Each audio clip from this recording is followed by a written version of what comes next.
everybody, and welcome back to my channel. And today I'm going to be talking about The Good Doctor Season 1 Episode 3 video. And this is going to be from my own autistic perspective as an autistic woman. I absolutely adore The Good Doctor show. I think it's absolutely brilliant. It's brilliant at bringing autism awareness to the forefront, especially for someone who is acting as a medical doctor, or medical junior doctor I should say. And I feel that he's really, the character of Freddie Highmore is an absolute success. He has brought autism to the forefront in such a good way, an effective way. And at the same time, I know they do it for drama to overwhelm people and kind of make the point of the sensory overwhelm the biggest part in communication difficulties as someone on the spectrum within a medical environment. So as we get into the beginning of the episode, what you first see is Dr. Sean Murphy in a sensory shutdown, sensory overload, because of the noise, the lights, everything that's going on around him in the medical ER. And he gets approached by his fellow registrar friend, Dr. Claire Brown. And Dr. Claire Brown notices that he's going through a sensory shutdown, sensory overwhelm. So she gives him to one corner and says to him, "How can I help you? What's bothering you? Sean, are you okay? Dr. Murphy, are you okay?" And she realises that he can't cope with the noise, the sound, everything around him is just too much. It's too heightened, too loud, too buzzy, too busy. People are basically all around him and he can't get away from it. So therefore he's getting sensory overloaded and sensory shut down. So she figures out communication strategies to help him succeed within the medical emergency that is at hand for both of them at that time.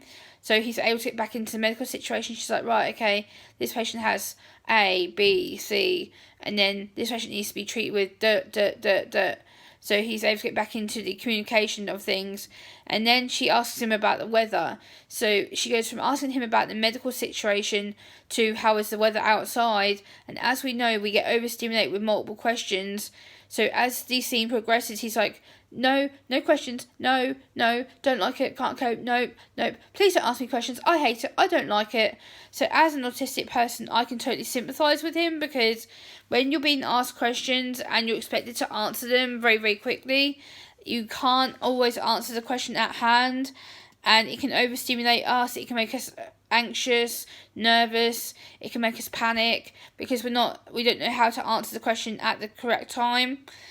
And then he goes up to the nurse to ask the security guards to turn off the lights, which again for me is a reasonable adjustment.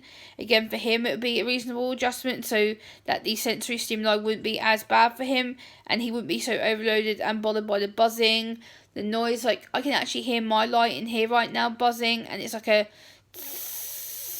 noise that, yeah, you guys probably can't hear it. So for me, I can hear it too, so I can understand how it must bother him. So then we go into seeing that he now is going into surgery to fill a liver that he is about to deal with a patient, and he says that the liver has a clot and they have to try and save it. He recognised the emotions of saving somebody's life by giving them a new liver. The principal of the hospital has been helping him with his sensory processing issues because he thought that it was just been him overwhelmed. I think they finally understood that Dr. Murphy has autism and that he gets overwhelmed by different ways of communication. So as someone on the spectrum like myself, you do get overwhelmed on the spectrum, and being in that medical environment must be really hard for him, because you have the lights, you have the noise, you have people shouting, you have the telephones, you have machines going off, like x-ray machines, you have blood pressure machines, you have sirens going off from the ambulances outside. So I can understand how overstimulated he must have been. And as an autistic person, it's really hard to shut yourself off away from being overstimulated, because you don't know what the trigger is until it's too late. And once that trigger has been pulled, it's kind of like, no.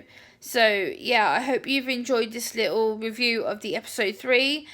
And I will attach the links for The Good Doctor for you to buy in the video description below.